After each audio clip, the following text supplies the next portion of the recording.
Well, we're live again. Good afternoon, everyone.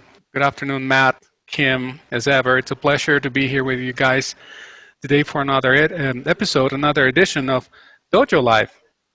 And as usual, we're broadcasting live from the beautiful Mexico City offices of Nearsoft. And same for Kim is way over there in Hermosillo in the headquarters, and Matt is somewhere in California, way over there, where the really cool weather is. And thank you, guys. And today we have Doug Kirkpatrick. Doug, it's a pleasure to have you here. It's an absolute pleasure to be here. Absolutely, it's our pleasure as well. Doug, Doug is U.S. partner of NuFocus Strategic Group, and today the topic that he has chosen for today's talk is definitely something that could be described as describing the workplace of the future. And I kind of like that tagline because it tells a lot. It's pretty much describes what we're all involved in nowadays, especially in companies like Nearsoft. And Doug, your talk today is around organizational self-management. Okay, so as one of the things that I would like to start our conversation is, why did you choose this particular topic? And let's start by that, and then we will elaborate around this. And thank you, Doug. Again, welcome to today's show. Thank you. Great to be here. Why did I choose this particular topic? Because it's my life's work. This is what I plan to do for the rest of my life, is speak, write, evangelize, and consult around the topic of organizational self-management. I'm passionate about this topic because it reflects the way human beings relate to the real world. So in everyone's real life, we are all managers. So we all engage in planning, organizing, controlling, selecting, coordinating, all the functions of traditional management is defined through the decades. And we all do that. And we all self-manage in our own personal lives. So that always begged the question, if people self-manage in their personal lives, why is it that when they come to work, they need to be told what to do? If people know what to do and how to do it, why can they not self-manage in the workplace the same way they already do in every other dimension of their own lives? Mm-hmm. So with that background, I was very fortunate to join an organization in 1990 where the visionary founder foresaw the benefits of organizational self-management and the reasons for engaging in that, and set up an entire company based on self-management principles. And so we started this company in 1990. It's called Morningstar. Our founder, Chris Rufer, offered two core principles as the governance of the enterprise. Just don't use force against other people, and keep your commitments. And to the degree we respect and uphold these principles, we should all do better as a company, as individuals working in that company. So we were working really hard to build our first factory, and we built it successfully, and it began a successful operation, and the company grew, and it became the largest tomato processor in the world, and it's always adhered to those same two core principles. So I think we conclusively demonstrated that it is possible to organize a company around self-management principles that respects the way people already manage themselves in their own personal lives. And so we kind of, I think, closed the loop on that question, and learned from that experience that since it's possible, it's something that other organizations and other leaders might be interested in. And as it turns out, they are. So I'm very passionate about this topic. Have been for a number of years, and now I've dedicated my life to sharing these principles everywhere I can. I have to ask this, and I'm sure it's a question, I would think it's a question you've heard before. And I like the logic, the idea of people already naturally managing their own lives. But I think the question is, it's clear to us that some people are better at managing their lives than others. Sure. Some people have disastrous personal lives. So how do you battle that? Like, how do you confront that in this context? Does it come down to hiring or recruiting process, or what if I'm a disaster in my personal life? How would you expect for me to be able to self-manage also?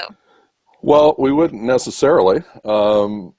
If you want to be hired by a high-performing self-managed enterprise, you'll have to demonstrate some serious self-management competencies, right, to clear the threshold for hiring. And so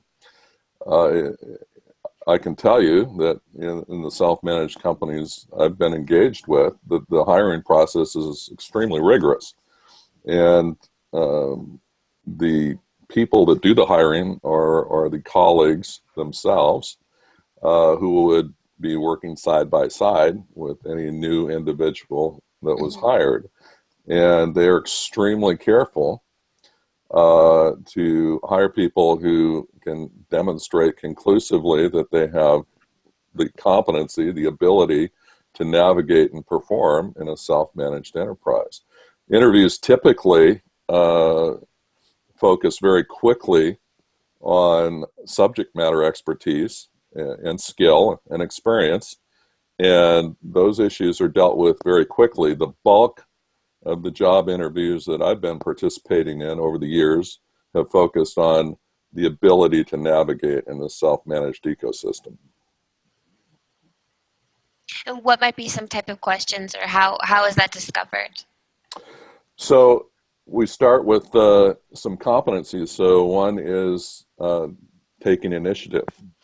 Does a person have the willingness and the courage to take initiative in the workplace? There are a number of questions you can ask about that.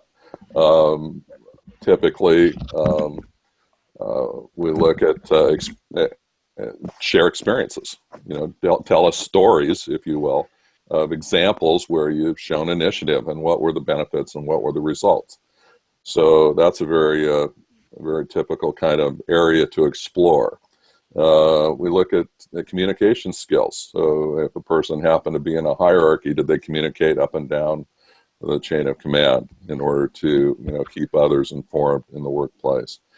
We look for willingness to speak up. As Peter Drucker said, communication's not just about being a good listener. You have to be willing to contribute when circumstances demand it. And so share examples of times when you've spoken up in the workplace to deal with an ethical issue or a performance issue, and what were the consequences of that. So we look for things like low power distance sensitivity. Are people willing to speak truth to power and tell people news that perhaps they don't necessarily want to hear? So there are a number of what I call self-management competencies that play into the mix. Another one would be, do you have a contribution mindset? Are you looking for ways to affirmatively add value to the activities of your colleagues on a regular basis, rather than waiting to be asked? So those kinds of things are keys to getting inside the psyche of a candidate and figuring out if they're going to be a great fit for a self-managed environment. Thank you. I really like that list. I think we'll go and listen to that replay and write them down and share those thoughts directly with our recruitment team. I know that they take a lot of that into practice, but let's see how we can make it even better. I like that. Thank you. Okay. It's interesting you mentioned the power distance concept, and by that rule, Israel should be 100% self-managed because they have the lowest power distance. I was going to ask you a question. You mentioned hierarchies. As somebody's in the hierarchy, communicating is important. So how do you see hierarchy versus self-management? Are they mutually exclusive? Matter? How does that work? Yeah, well, it's certainly, I think hierarchy perhaps has multiple dimensions and perhaps multiple definitions. But if you think of, when I think of hierarchy, I think of a chain of command, and I think of command authority. Right, that's what I meant. Yeah, so in terms of an organizational self-management ecosystem, it really represents an absence of command authority.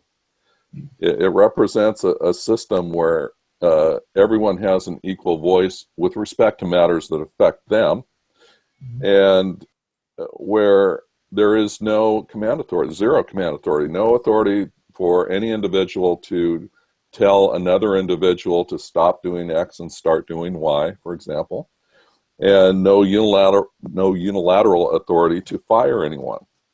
And so everything in this environment is accomplished through request and response. Now, people do have an affirmative obligation to respond to requests in a professional manner and to make those requests in a professional manner. But beyond that, there are no guarantees. There's no authority to direct the activities of another person. Ergo, there is no chain of command whatsoever. There are only individuals who adhere to those two core principles that I mentioned earlier, and are looking at the overall mission of the enterprise and perhaps their own mission and perhaps a business unit mission, which should be aligned with the overall mission, and aligning their activities with each other through constant communication. So it's really an absence of command authority. I would describe it as a binary condition. So you either have command authority or you don't. And if you don't, then you're looking at something like a self-managed organization. Right. Doug, I'd like to ask you a question.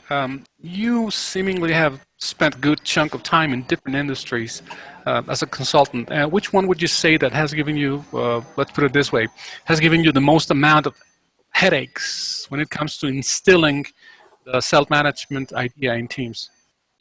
It's a great question, Carlos. I don't know if the sample size is large enough to extract any meaningful data from that yet.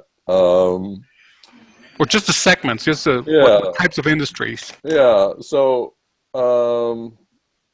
maybe service industries, perhaps. The thing about manufacturing enterprises is that feedback is fairly clear, or it can be and should be fairly clear. So if you're in a manufacturing enterprise and you fabricate a part, for example, the part either works or it doesn't. So you know fairly quickly whether you're performing, whether you're doing a good job or not. In a service industry, sometimes the metrics are a little more squishy, and so in some kinds of service industries, there are that kind of environment allows power politics to flourish, perhaps more than it otherwise might, and perhaps creates barriers and impediments to adopting the idea of self-management. But again, I hesitate to generalize too much just because this is something that's just starting to take off and starting to propagate. So I think it's interesting if you mention a service industry, because I think a lot of that, I think feedback is very necessary for self-organization. And I think, like you're saying, the feedback for a service industry is perhaps less tangible, and it's dependent on its clients, its customers, more than this part works, this doesn't, the code we wrote does what we want it to do or it doesn't, or whatever it might be. But if it's a service, like now you're actually having to involve someone outside of yourself to qualify if you're hitting the mark or not. Yeah. So I think that's interesting to have to add that extra element of consciousness to your company and get your client involved with you. which goes back to like what's something that I think we mentioned this last week, that it's important for, I think, for self-organizing companies not only to choose their own people well, but to choose who they're working with, or who they choose, to have as their clients is equally as important. Yeah, absolutely. Self-management really embraces the idea of stakeholders in every direction. So it's not just about your internal systems and people. It's about everyone that's affected by what you're doing, and that includes the community, customers, suppliers, regulators, the government. Everyone that's affected by what you're doing has to, have some kind of an influence on shaping what you do and how it's done. How much of a role do you find that self-organized companies tend to have more of that outward focus than traditional companies? Like, is a self-organized company more willing or likely or desires to look outward to have a higher impact beyond themselves? It seems to, and I haven't seen any particular research on it, but I would say that if you look at mission statements, for example, of self-organized companies, other publicly available literature, they seem to really reflect an awareness of their impact and their influence outside the organizational boundaries. So it seems to be really key and important to them. To the degree it's more important than traditional companies, I don't know. But traditional companies need to start thinking in those terms if they want to be thriving in the 21st century. So let's talk about that, the future, the topic, the workplace of the future is already here. So you believe that is this what companies will have to do? Will they have to become self-organized, or they will eventually go the way of the dodo? Well, I wish I had a crystal ball. I wish I could see that far into the future to determine that question. But the disruptors are on the horizon. They're already here in most cases. If you look at the millennial generation, they're massively disrupting the workplace. There was an article on the front page of the Wall Street Journal not too long ago, perhaps a couple of months ago, about the investment banking industry. And millennials are not going to pay their dues for years on end or decades on end the way that industry operated in the past. They're simply not going to do it, and they're forcing that industry to change. That industry is starting to be forced to offer faster career opportunities to young people and to help them advance their careers and give them opportunities for access to big deals, etc. In a compressed time frame, simply because they're not going to be able to attract and retain millennials if they don't change. So there are some large sociological, generational, technological forces at play. We look at something like the blockchain revolution. People are saying that that's going to disrupt society even more than the internet itself. Will that eliminate all hierarchy, all artificial command authority, create an absolute need for self-organization? I don't know. But I do think that self-organization is a superior way to organize the workplace. And so I'm hopeful that the attraction of that and the compelling economic benefits of that are enough to sway and persuade people and leaders to move in that direction. But there are countervailing forces as well. So some people like to exercise power. There are a lot of power dynamics at play, and so people don't give up power easily. So how is that going to play out? How will those things fight each other over the coming years and the tensions that are involved? It'll be a fascinating thing to watch play out.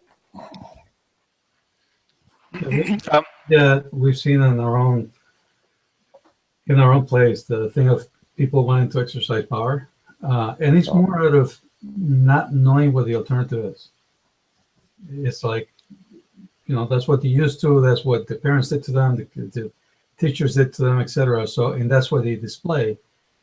And so far, it's been more of a craftsman approach, right? So when we run into those situations, we deal with them, etc. But I think we need to have more of a self-correcting mechanism, and at least in Nearsoft, we don't have that yet. And speaking of mechanisms, I was going to ask you about all the crazies. You wrote an article about democracy, sociocracy, and all the crazies. Yeah. And do you have a favorite? Do you parlay any one of them, or how do you feel about the crazies? That's a great question. Thanks, Matt. Probably for the benefit of listeners, we should emphasize that you're talking about the crossies and not the crazies. But you're talking about organizational democracy, and I had an article with a list of them. One was workplace democracy, one was sociocracy, one was teleocracy, and one was holocracy, which is, of course, in the news very much. Actually, working up a little periodic table of the future of work, and so there are some other pieces that are falling into place, and so there are things like hierarchy and podularity and socio-technical design and synergetics and viable systems models. There are a number of things that represent different models, different ways of looking at the workplace, and different templates and blueprints on how to organize the workplace of the future. I suspect the possible permutations are as rich as one's imagination. So it's quite amazing to see the amazingly creative ideas that are coming to the forefront and being discussed today. So the four I wrote about in my article, I feel like I just scraped the surface a little bit. There's a lot going on. Yeah. And by the way, we talked to Tom Thompson last week. Yeah, I saw that. I saw as much of that as I could. Yeah, that was very good. Interesting. Thank you. Excuse me, Kim. I would just like to remind the audience that you can send us your questions by Twitter. It's right here. Our handle is right here. It's very simple, at DojoLIVE. Just send us your questions, and we'll read them back to Doug, and then he'll be able to respond. Okay, Kim, if I may, I'd like to ask another question. Doug, your talk's tagline is the workplace of the future is already here, or the main idea or the core idea that you share with us. My question is, what does the workplace of the past or the present look like in comparison? For example, I'm sure that there are companies out there that really want to picture themselves into the future, but are a little bit hardwired to do so. What can be done in general terms? I mean, whether be it from top to bottom or bottom to top, what can be done? Right. So if you are in a workplace of the present or the past, which is, I would expect, a traditional command and control hierarchy with a traditional org chart,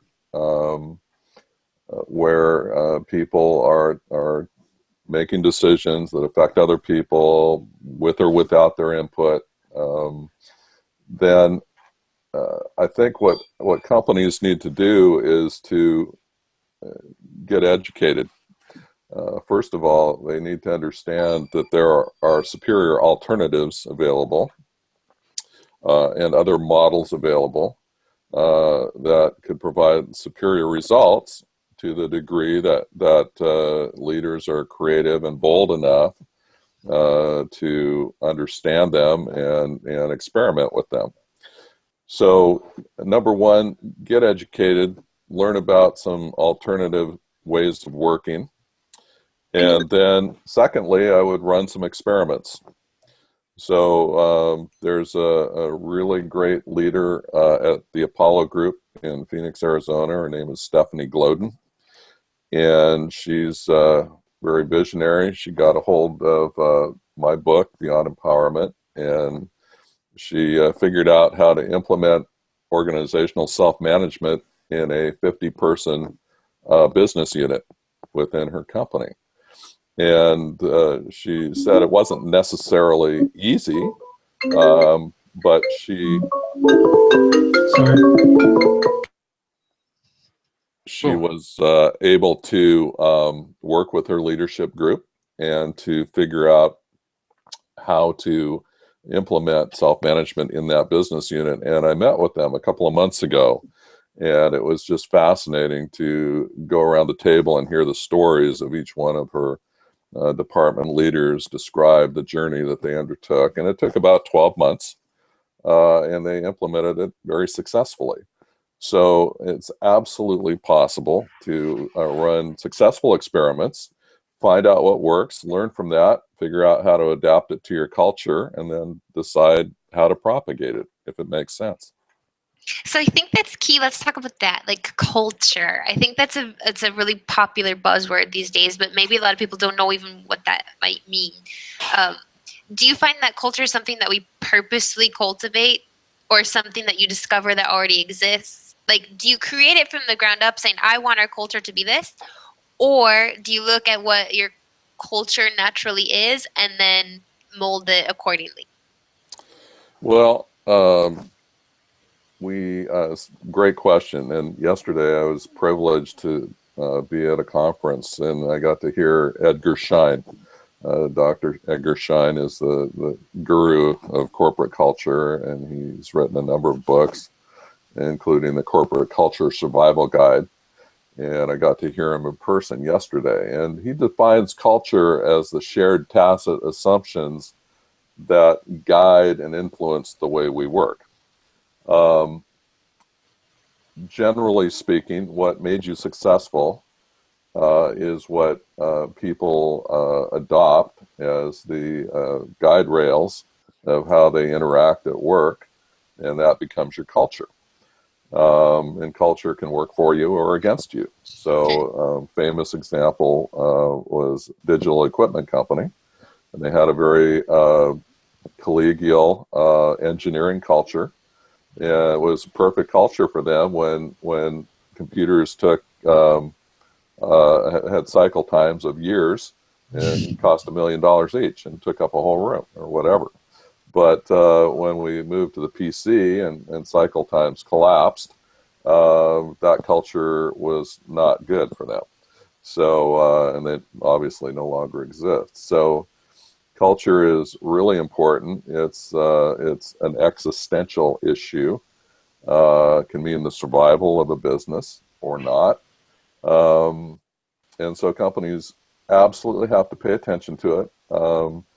And every company has a culture. So it's whatever made you successful. If you are successful, that's your culture. And it is possible to change the culture. If you perceive a desired feature state culture that's superior to your existing culture, you can change and move in that direction, but it's not necessarily easy. And it takes a lot of work. So it's you have a culture already. Nearsoft has a culture. Every company does. Is it the culture you want, and is it supporting what you want to do in the business? Those are the questions that have to be addressed. And those questions in a self-organizing company would be addressed together. Absolutely. What types of methods, or how might that be done? Well, if I think back to how the night that we decided to adopt self-management. So our founder... with the Morningstar? Yes, with Morningstar Company. So we were working on the project of building our first factory. And we had a very small group of 24 colleagues. And we called each other colleagues, professional colleagues, not employees. And we, Chris, our founder, came in to the farmhouse we were working in and asked for a meeting to discuss the governance of the enterprise. And we agreed, and we met with him in a Did construction those words trailer. mean anything to you at that time? Words, Like which words? governance? Well, yeah, we knew. I don't actually know if he used that particular word, but we knew what he was talking about. It was about how to organize the company. So we met with him, and he passed around a document that he'd written called the Morningstar Colleague Principles, and basically it boiled down to those two core principles I discussed earlier.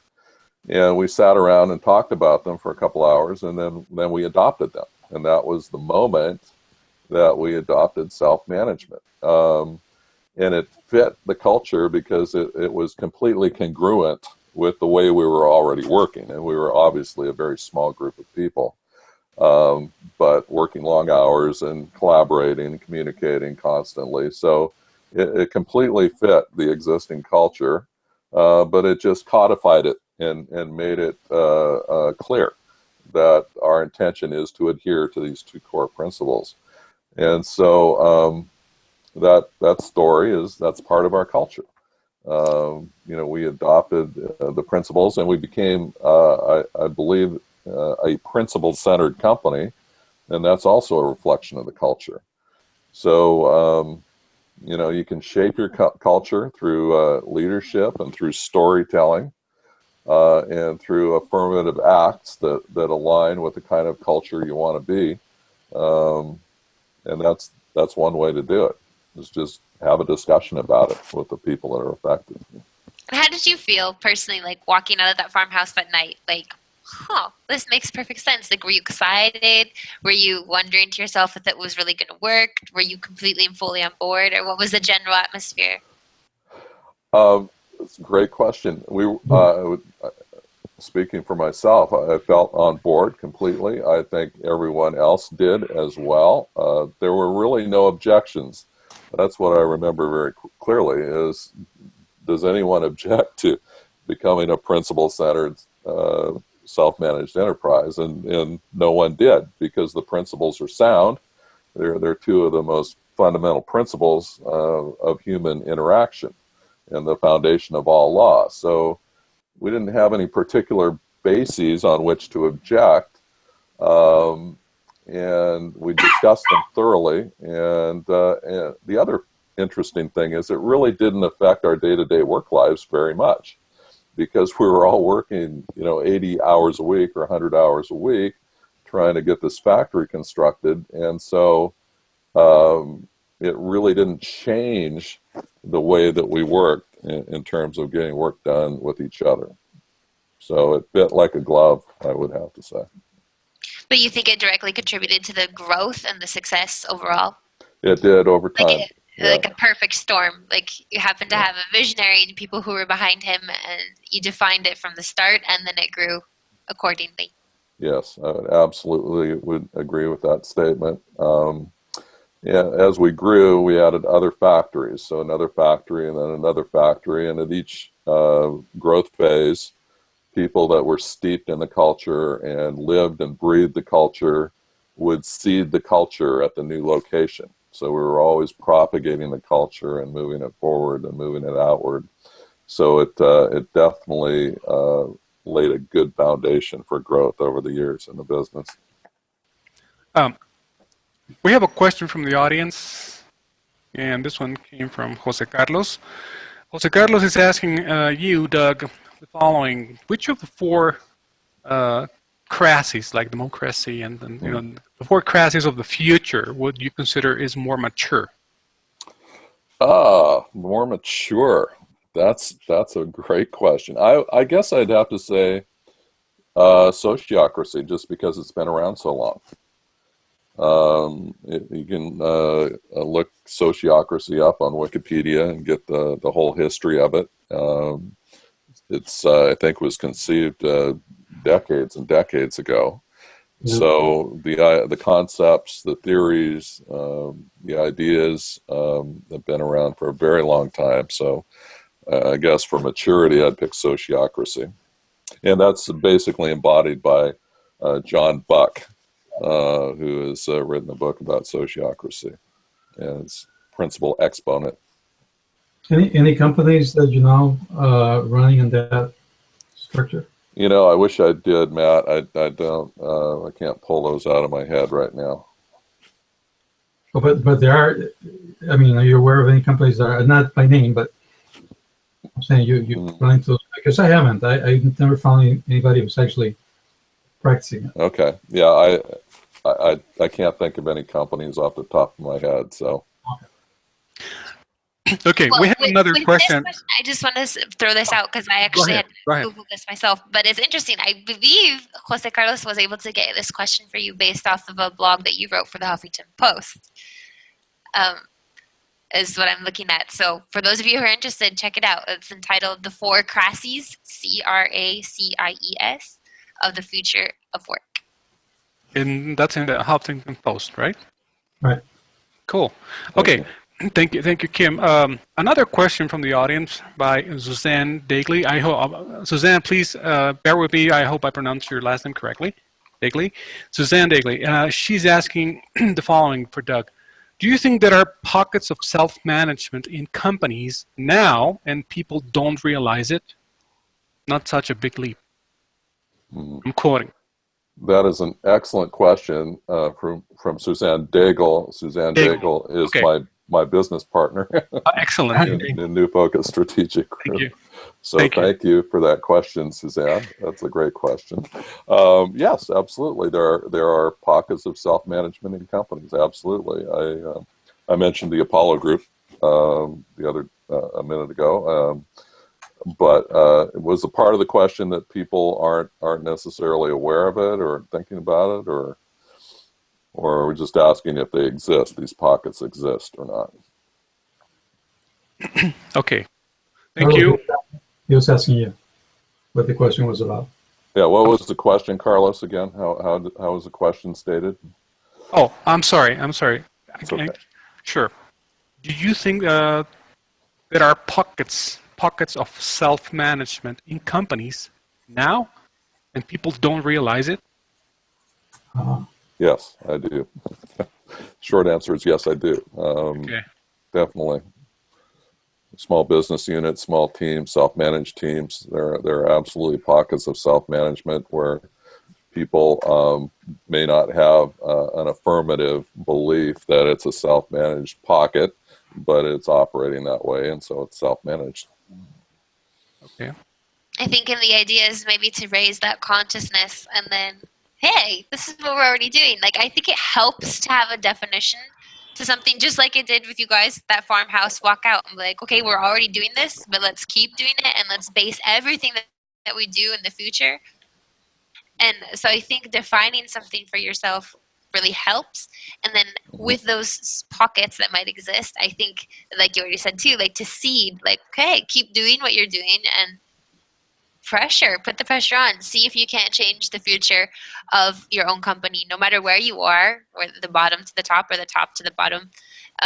Do you think that there's a way that it's easier? Is it easier to go from the top down or the bottom up in your experience? Well, that's a good question. Regardless of which direction you go, at some point you need to get the affirmative support of the top leader or leaders. You can do all kinds of experiments, create all kinds of self-managed teams and pockets of self-management, but if the CEO doesn't agree with what you're doing, or doesn't believe in it, or doesn't want to do it, those efforts can go for naught.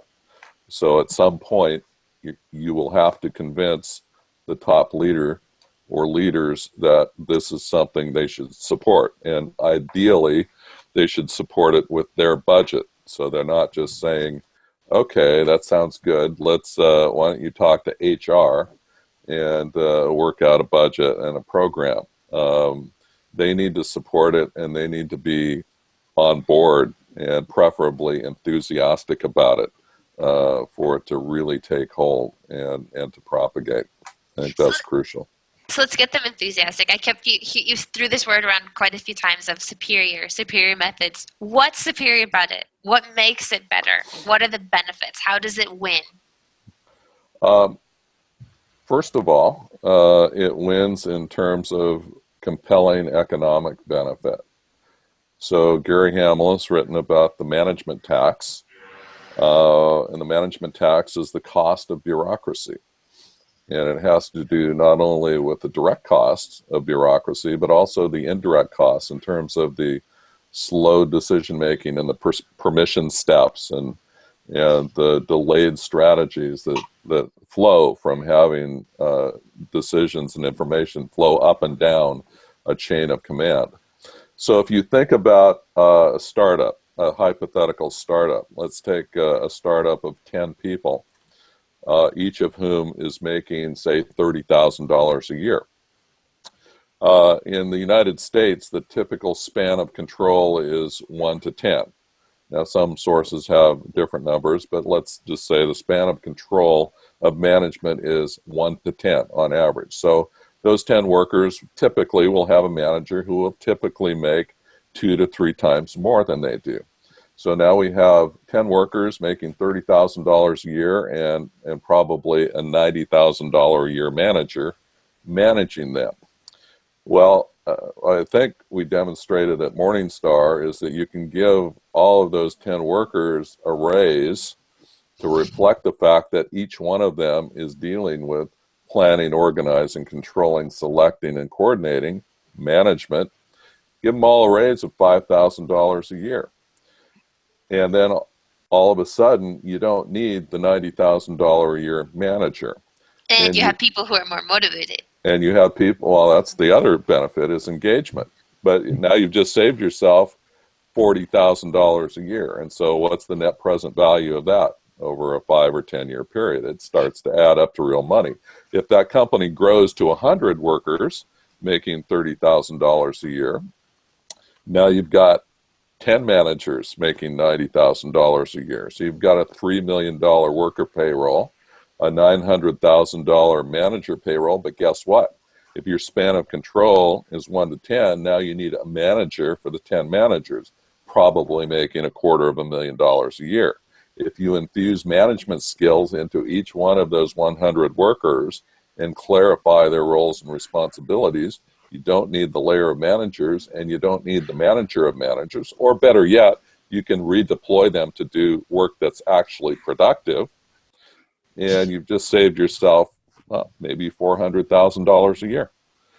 So it really starts to add up, and the economics are actually quite compelling. Yeah, and as Kimberly mentioned, there's the issue of engagement, right? The more ownership people have of their lives, including their work lives, the more engaged they are, the better quality, actually. Absolutely. Absolutely, Matt. And we have nowhere to go but up in terms of employee engagement. So, and agility, another thing is avoiding that up and down thing is a great win for companies. And we've seen it, by the way, with our own clients. Okay. Very steep hierarchies, pay a tax. I like your term, is pay a tax in agility. Doug, thank you, Matt. Doug, we're approaching the final quarter of the session, and I'd like to, if I may, I'd like to ask you a couple more questions. From looking at your information, the one that you share with me, you describe yourself as a professional in human resources. I mean, that's one of the labels that I read.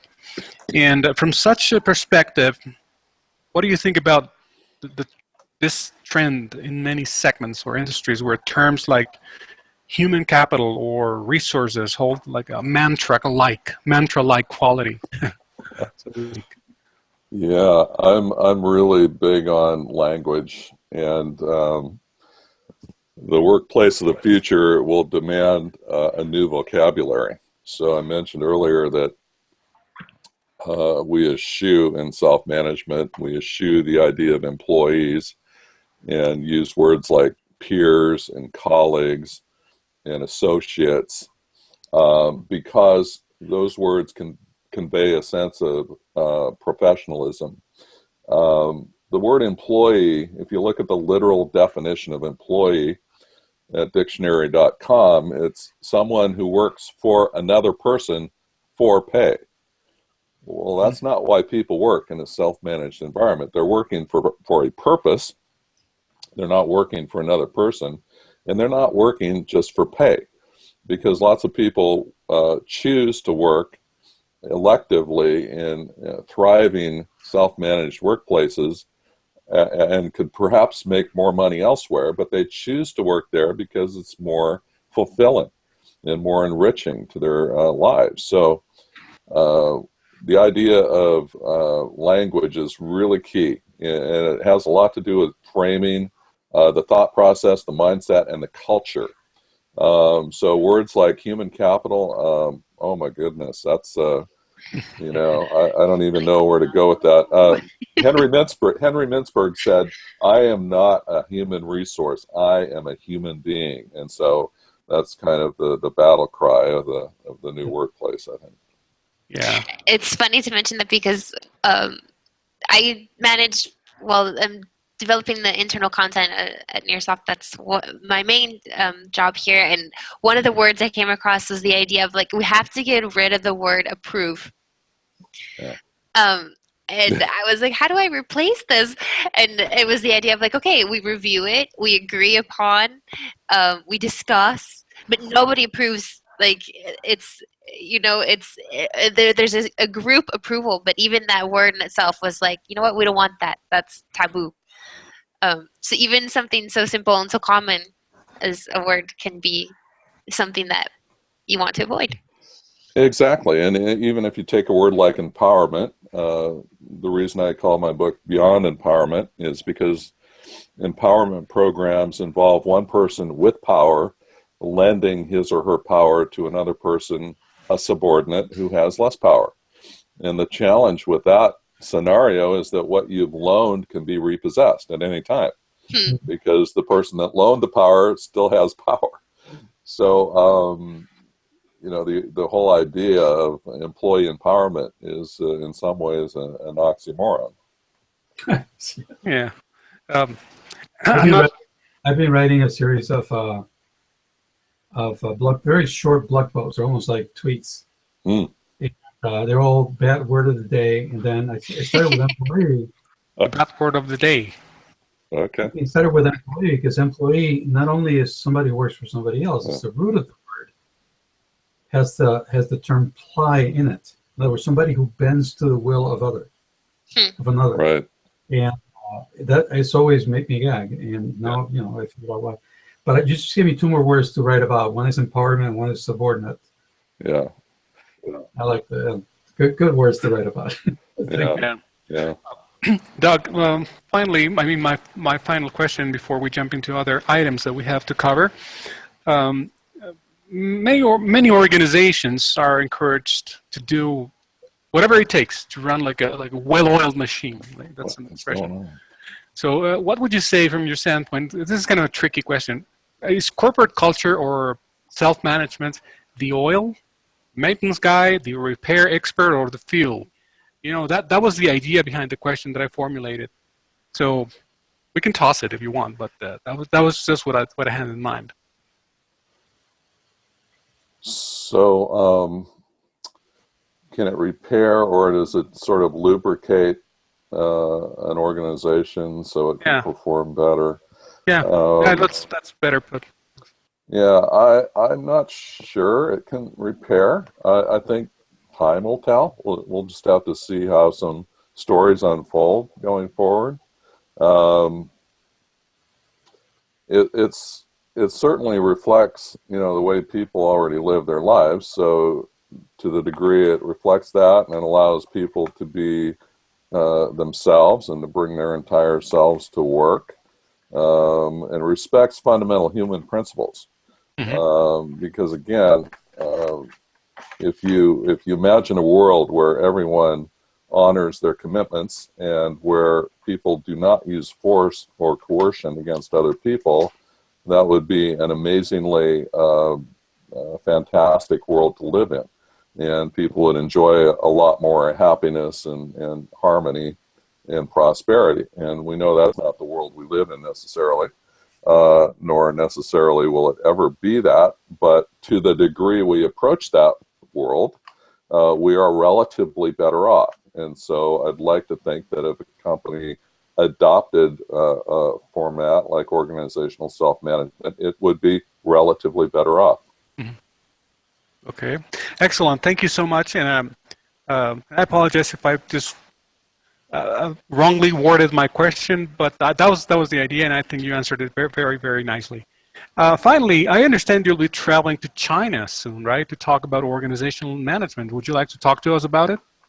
Yeah, thanks. The Association for Talent Development is having their 5th annual China Summit next week in Beijing, and they'll have, I believe, about 300 leaders, perhaps mostly talent developers, perhaps human resource officers, etc.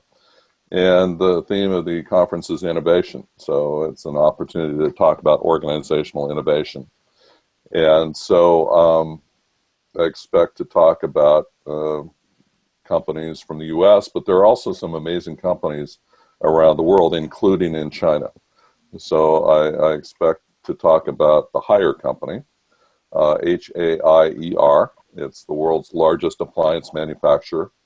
And they are in the process of adopting a very powerful self-management model.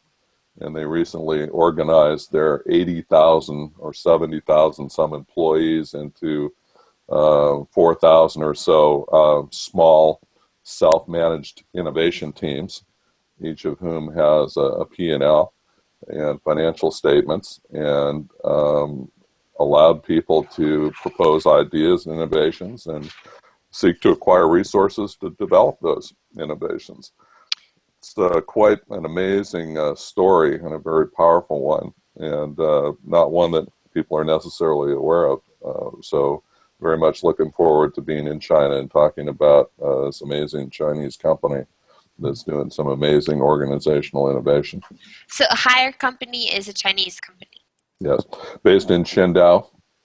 They have a very visionary leader, Zhang Rumin, and he really started the company by taking an old decrepit company and smashing the refrigerators that they were making with sledgehammers because they were of such poor quality, and turned the company around into a global powerhouse. It's now the world's largest appliance manufacturer. Wow. And the most, I believe, the most profitable appliance manufacturer in the world as well, and perhaps the fastest growing as well. So there's some really good stories, not just in the United States or North America, but from around the world. Let's hope he turns into the Ricardo Semler of China. Yeah, exactly. Absolutely. And Zhang Rumin is a very well-known CEO and shares his story all over the world, and I think he's becoming very well-known. Doug, I understand you have a book on Amazon called Beyond Empowerment, right? Yes, I do. Okay, would you like to tell us about it? What's in it? So it's a business novel, and it's really taking the story of Morningstar and fictionalizing it, turning it into a fictional company, and sort of describing a visionary leader taking the people in this company from a command and control model to organizational self-management. And what are the pitfalls? What are the challenges? What are the opportunities? What are the tools and techniques and systems that one uses to accomplish that? So then in the back of the book, I have some case studies, some very brief case studies of companies that I visited, including Morningstar. And so that's what it is. Perfect. Okay.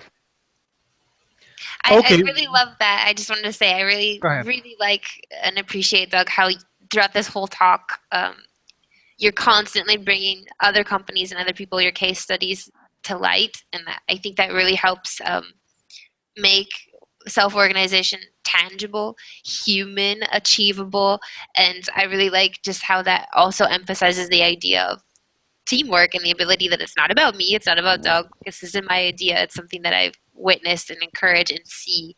And I think that's really, really cool element that I very much noticed and appreciated in your talk today. Thank you. Thank you, Kim. I can attest for the way that Doug takes this mission, if you will. It really is to share with everybody and make the world better. I got great admiration for him because of that. We're all for that, absolutely. Thank you, Matt. Appreciate it. Okay, well, unfortunately, we need to wrap up today's broadcast, so all good things must come to an end. And what's left for me again, as ever, is thank everyone, Matt, Kim, and Doug especially, for your time today. And we're going to be in touch.